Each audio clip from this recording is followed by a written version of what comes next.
ہائے یہ کیا بات کی تم نے بہو، اللہ معاف کرے، کبھی اپنے بچے کی گندگی صاف کرتے ہوئے تو تمہیں برا نہیں لگا؟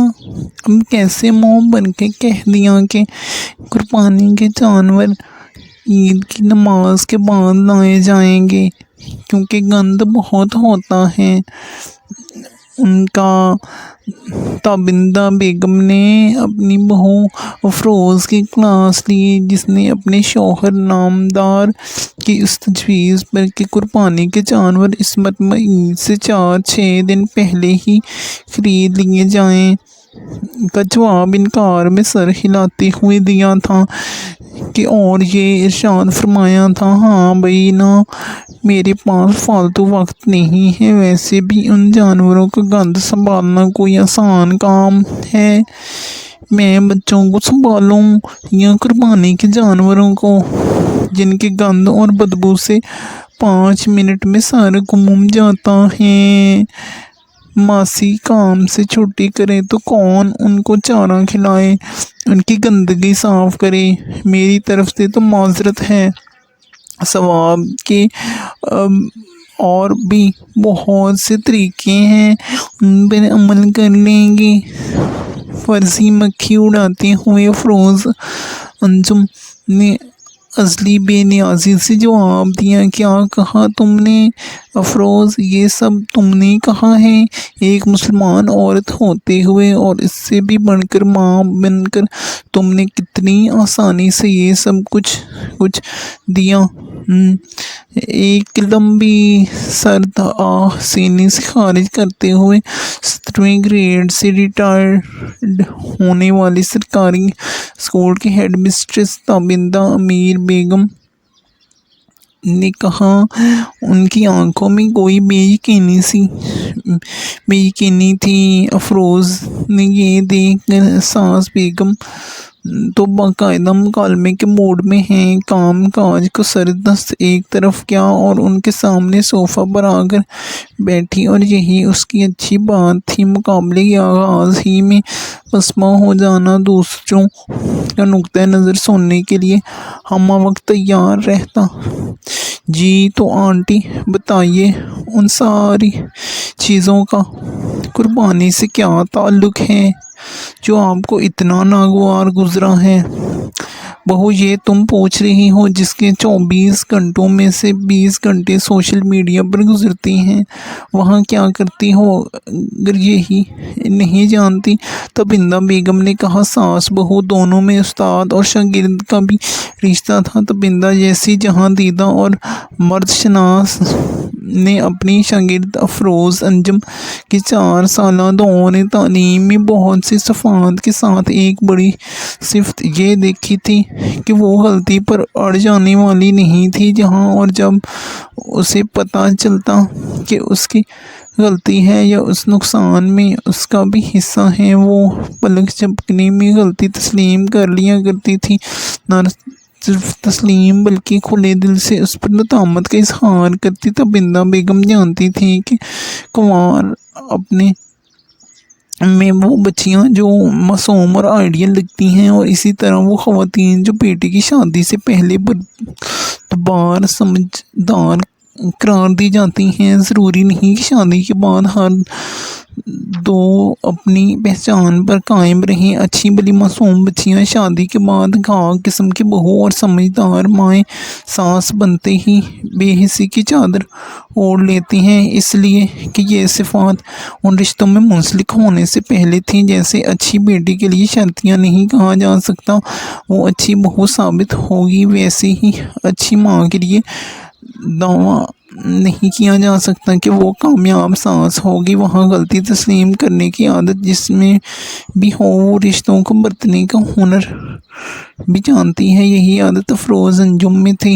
اور بھی بہت سی صفات کوٹ کر بھری تھی، جس کی وجہ سے انہوں نے اپنے ہونہار سپوت ایک کامیاب ڈاکٹر افتخار حسین کے لیے افروز انجم کا رشتہ منتخب کیا۔ زندگی کے اگلے سالوں میں ایک لمحہ کے لیے بھی وہ اس فیصلے پر نہیں پچھتائیں۔ بیٹے کو 9